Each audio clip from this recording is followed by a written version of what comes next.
Today we are doing something very, very different than what we normally do. We are doing a Manna Machine Alert. Essentially, this is the first time we've ever done something like this. We're taking a very, very popular press archaeological news story and sort of teasing it out. And this is going to be very, very different than what we normally do.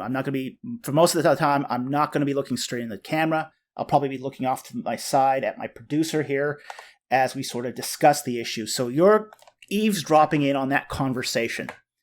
When she says something, I'll probably repeat it so you have the context, but this is not going to be anything super polished or anything like that. This is just more or less a quick video just to get the news out.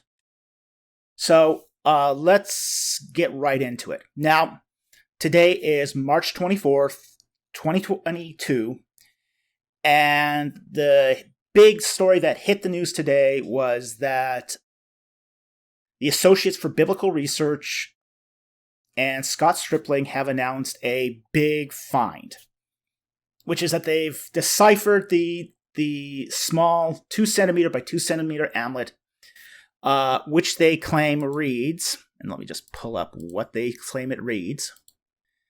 They claim it has 4 lines of text, and it says, "Cursed, cursed, cursed, cursed by the God Yahweh. You will die cursed. Cursed you will surely die. Cursed by Yahweh, cursed, cursed, cursed." Okay. Okay. 2 centimeters is less than an inch. So, if I'll pull up a little ruler here.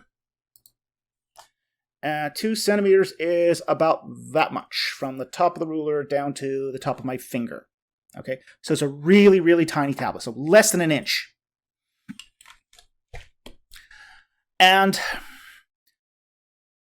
already my email box is just blown up with people asking about this. So rather than try to answer all those emails and all those Facebook messages and Twitter messages and all that, I'm just going to throw up this quick Manna Machine Alert video to try to explain what are the critical issues here and why, at least on the surface, I'm a bit more skeptical about this than I am about a lot of archaeological finds.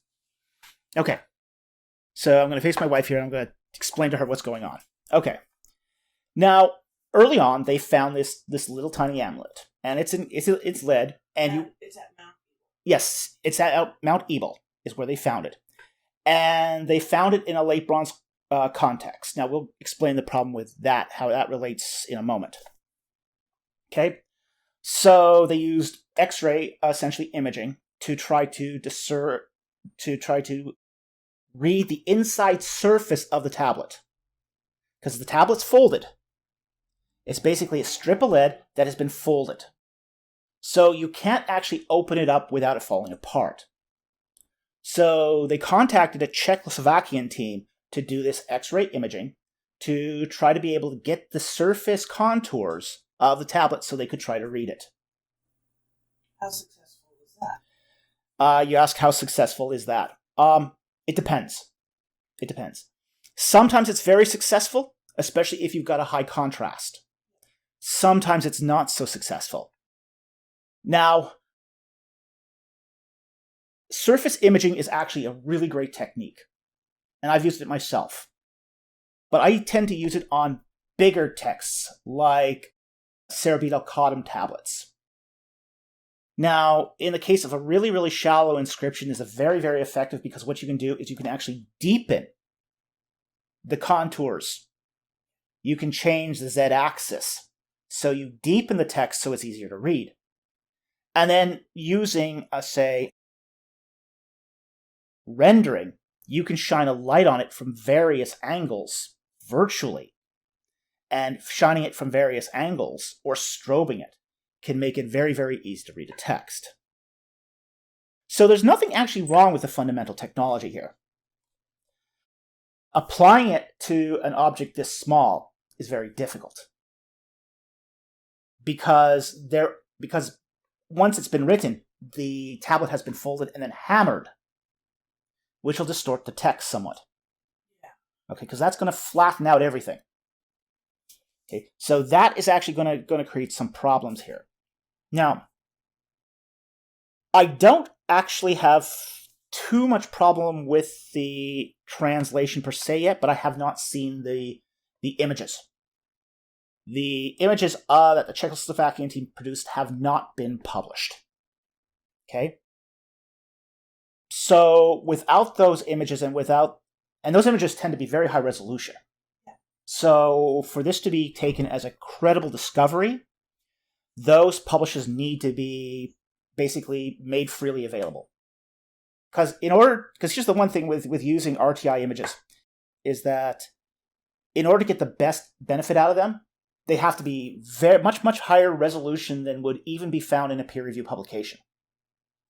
The resolution you find even in a peer-reviewed publication is too small for you to evaluate the data. Yeah. Which is why using images from books to do your translations usually. Yeah, this is why using images from books to do epigraphy is bad practice. Is because publication photos tend to be too small in resolution for you to do proper epigraphy.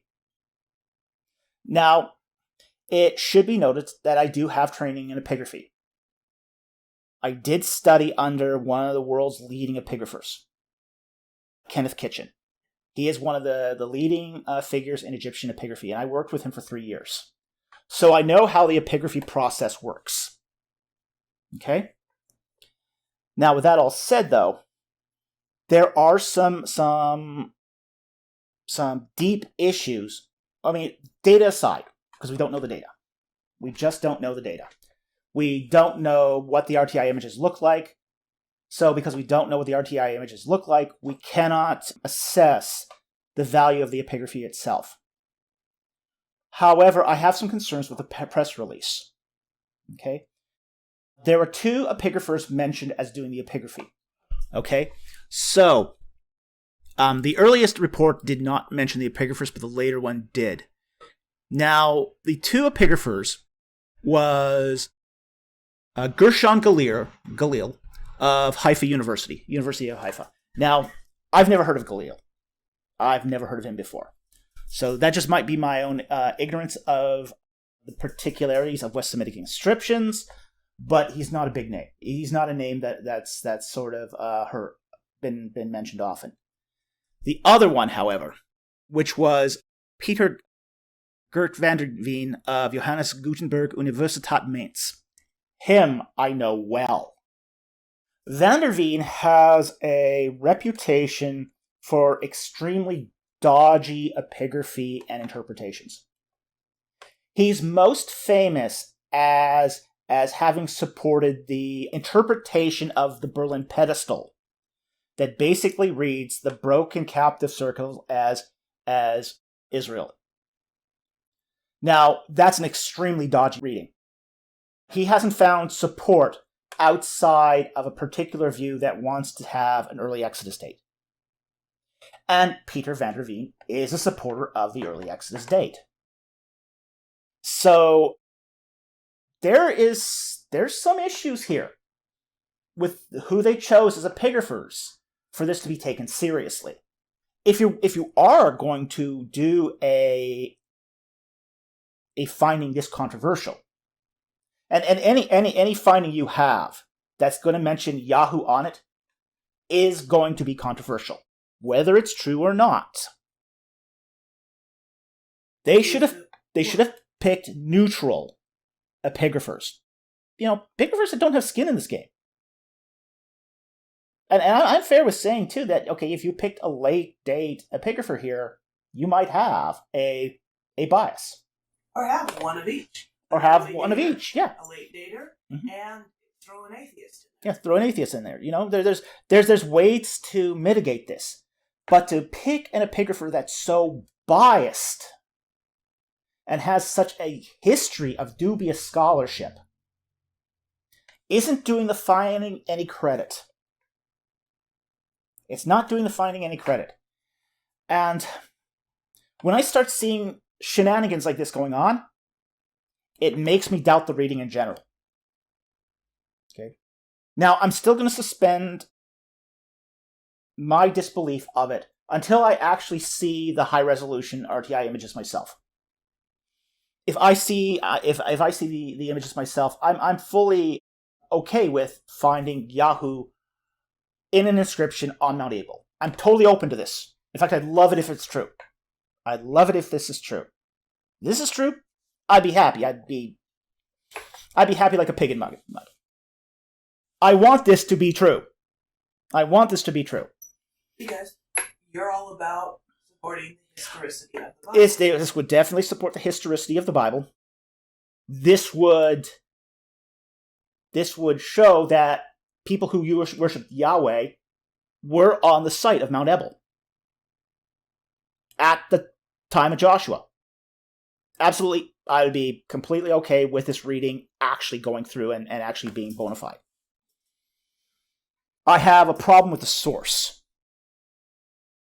One of the sources, this is coming right out of ABR, Associates for Biblical Research.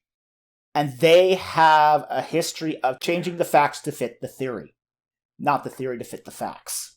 They've played shenanigans with a lot of their research, like at Jericho. They tried early on to do this at Mount Ebal. And the lead excavator, there's a complicated relationship between ABR and the excavation at Mount Ebal. They're not actually in charge of that. They're not in charge of the excavation at Mount Ebal. Martin Zertel was. Okay? Now, in order to save a little bit of cash, Zertel allowed ABR to volunteer to come and act as diggers. And Stripling and Company tried to say that, we found an early date of the Exodus here. And Zertel said, no. That's not what you found here. You found Iron Age occupation here.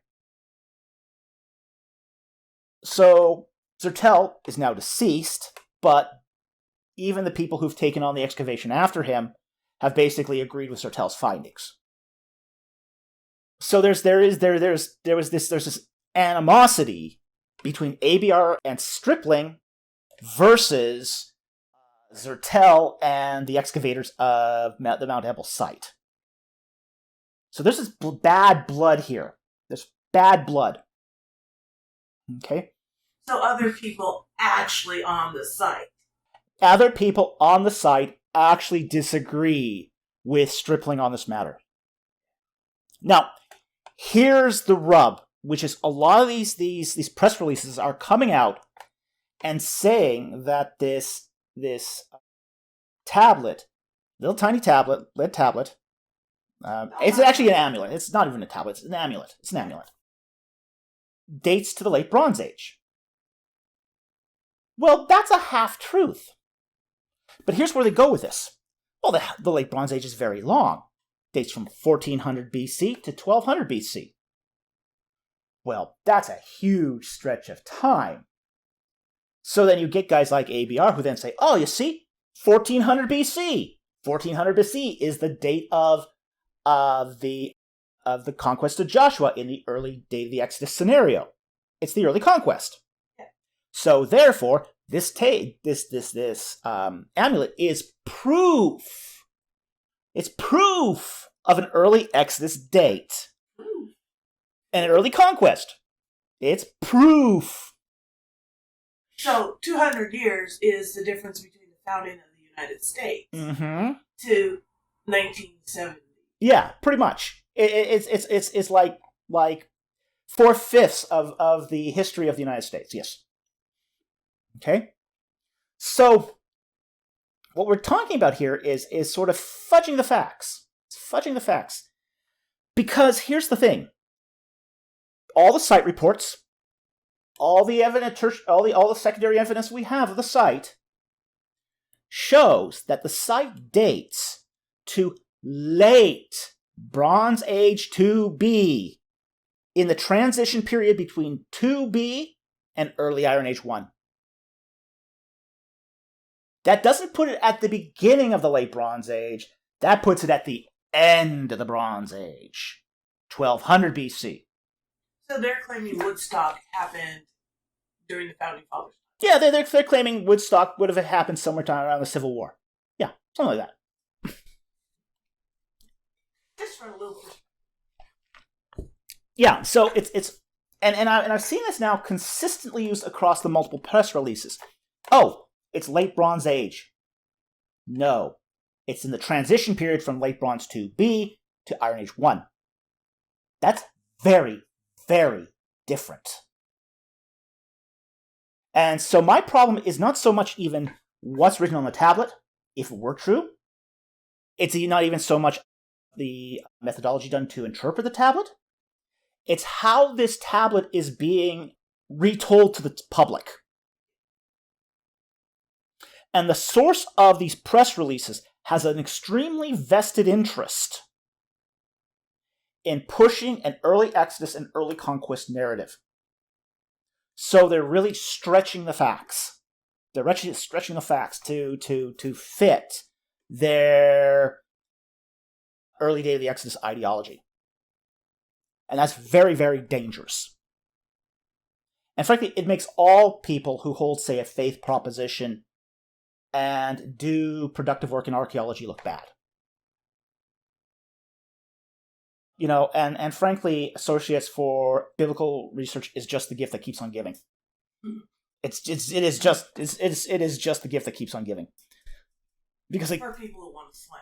Yeah, because this is the same stuff that happens all the time with them. They do this all the time. This is their modus operandi. They take something that they can sort of wiggle to make it fit an early Exodus date, and then they say that's what it is. Oh, and by the way, you can't consider any other option here. Our narrow interpretation of the facts is the biblical account. Everybody else is rejecting the Bible. And that's complete nonsense. And the fact they haven't put this up at RC or peer review. This finding has not been delivered at an academic conference. Okay. The life cycle of findings is usually goes through several stages. But oftentimes, the first time you'll hear about it is at an academic conference, where at least the abstract passed some peer review. This was never announced at an academic conference. This did not go through any sort of peer review process at all. And RC is in a couple weeks. Yeah, RC is in a couple weeks, although this would not be qualify for an RC paper. Okay? And that's a problem in itself. Well, RC's eternally Egyptian.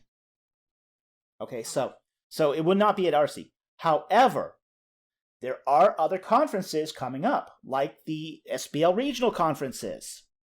ETS has a regional conference sometimes. You know, you do find these little sort of end-of-term conferences that do take place. There's nothing saying that they couldn't have gone to one of these and done this. But they also have a problem, too. They've gone to these conferences, announced their findings, and then rather than take the criticisms and the questions, they run out the clock. So they avoid the questions. So they found a way to bypass. They found a way to bypass even the question and answer session within an academic paper. So they're generally avoiding the whole academic conference at all. And the only conference they do attend these days is the NEAS conference in November. Now, the NEAS conference, the Near Eastern Archaeology Society, used to be a bona fide archaeological society. An excellent society once upon a time. It used to be excellent. But in the 1980s and 90s, it started getting, particularly the 1990s, it started getting taken over by representatives from Associates for Biblical Research, who thought it wasn't going fundamentalist enough. So right now, as of today, it is completely controlled by the representatives of Associates for Biblical Research. Almost all the people on the board of directors are members of the Associates for Biblical Research. It primarily fields papers from that. And the journal they run is also run by the NEAS. Okay? So the NEAS has more or less become a mouthpiece for Associates for Biblical Research. So now we get to the end of the press release, and at the bottom they say that they're going to publish their findings in a peer-reviewed journal. That's almost a guaranteed statement. That is a guaranteed, because here's the thing, peer review publications are never guaranteed. You could submit something to a peer review publication, and 2 of the 3 peer reviewers might say no. The only way you make that statement is if it's already been accepted. Yeah. And then the phrasing is different. Yeah. The only way you can make the statement that it will be published is if you've already gotten ace in the hole. In this particular case, their ace in the hole is the NAS journal. Okay? Which they run. I've seen some people on the board of directors of NAS, make public statements. Oh, congratulate me. I have been published in the NAS journal. And you shot back. You're on the board. You didn't get in? Shocking. Shocking. Yeah. So in all likelihood, if this finding does not make it to a mainstream peer-reviewed publication, which is highly likely, given its history, it will probably end up in the NAS journal. So it's essentially, from what you're saying, self-published. It's essentially a kind of self-help publication, yeah. People who all share your view are going to give you the thumbs up to allow you to publish your view. Now, the cynic would say, yeah, well, a ordinary peer review publication would be like that too. Well, it isn't quite that simple. And the reason why it isn't that simple is because in a normal peer review publication, you're still trying to push the frontiers of knowledge somehow. You're not just affirming what you've already done, what's already been accepted. You're trying to at least inch the boundary of knowledge forward in some respect. You're trying to cause cognitive. Yeah, you're trying to cause cognitive dissonance in at least a mild way. Not make people feel good. You're not there. You're trying to give them a new idea that'll challenge them, but at the same time too won't completely reject it. If that's what the finding actually is. Yeah. Now, a complete rejection is usually caused because an idea is fringe, or is just so outside of the scope of what we already know. That's usually an immediate cause for rejection. Is it so out in left field that you can't get a radar fix on it? Okay. So with a finding like this, where you've got a dubious epigrapher, you've got a dubious organization publishing it, who wants to get it published, where the RTI images are not available for peer review. Yeah, as a peer reviewer, I would have questions. I would have serious questions about, does this actually pass?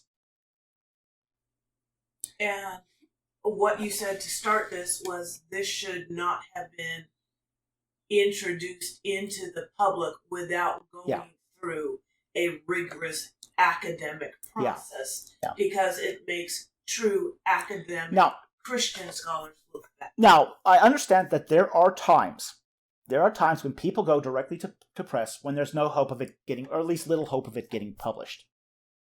Zertel did that when he announced his Ebal findings. But he compensated for that by making his findings available. So, and this still is a controversial thing in academia today, where if you don't go through the peer review process first, people are less likely to take your findings as credible because you went to a newspaper instead, fearing the peer review process. So it is still a controversial thing to do this, but there are some times when it is done. When a finding is just, as I said, so paradigm shifting. If it's so paradigm shifting, and we do have to recognize there is an anti-biblical bias in the academy, especially in the field of biblical studies. Amazingly enough, you find it less in cognate fields like Assyriology and Egyptology and that, but it definitely in the field of biblical studies, that bias is there and present.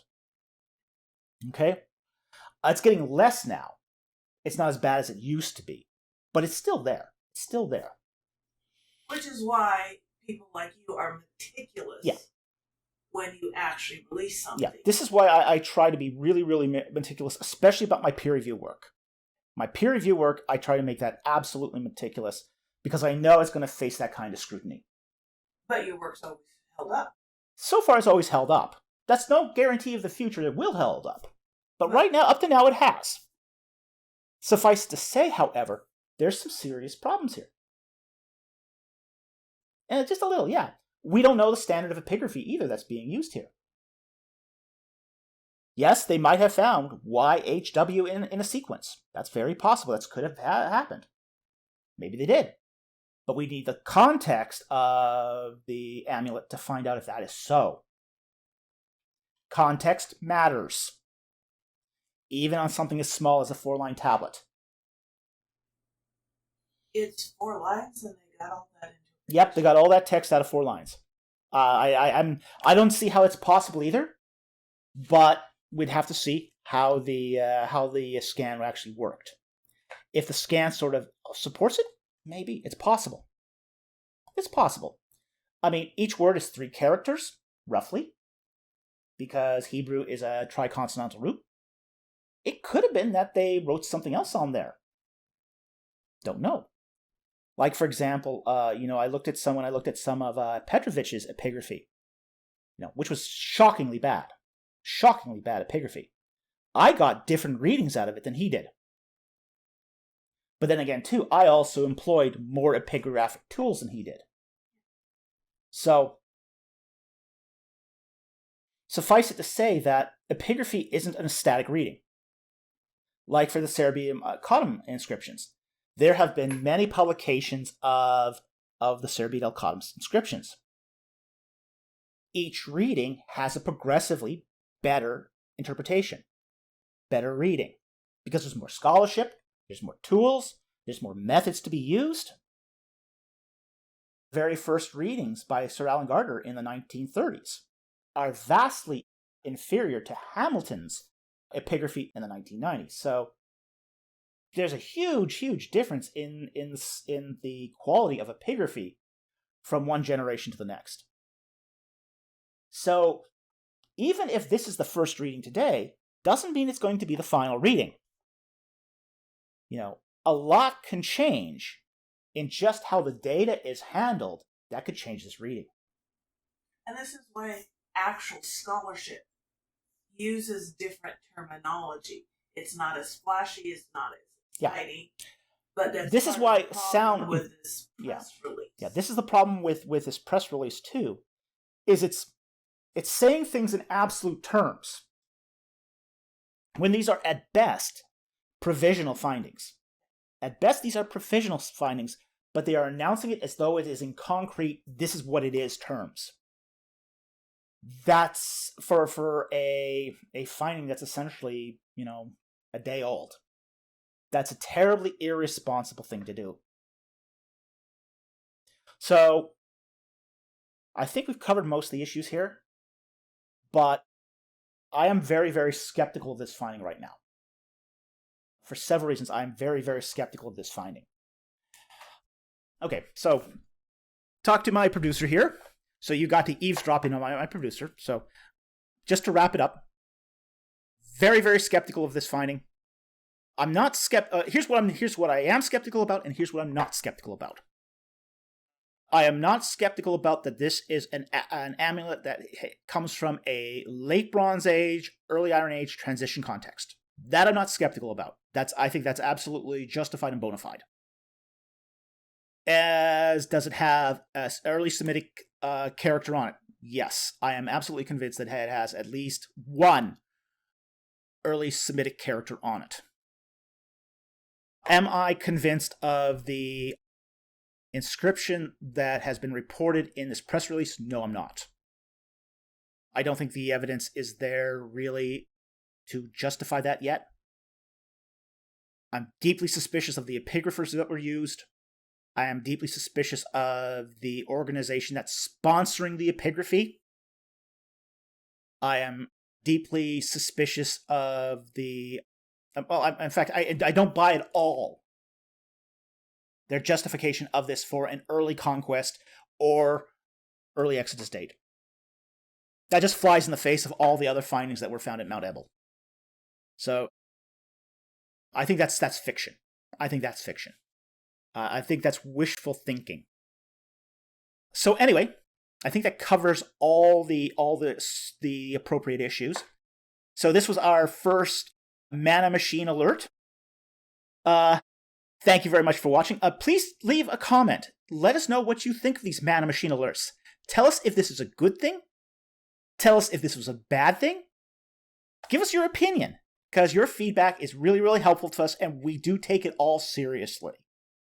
Thank you very much for watching, and I will see you tomorrow. Tomorrow is our next live stream, so if you can, join us tomorrow night at 8 p.m. Pacific Standard Time for our live Q&A. So with that said, thank you very much, and I will see you tomorrow on Ancient Egypt and the Bible.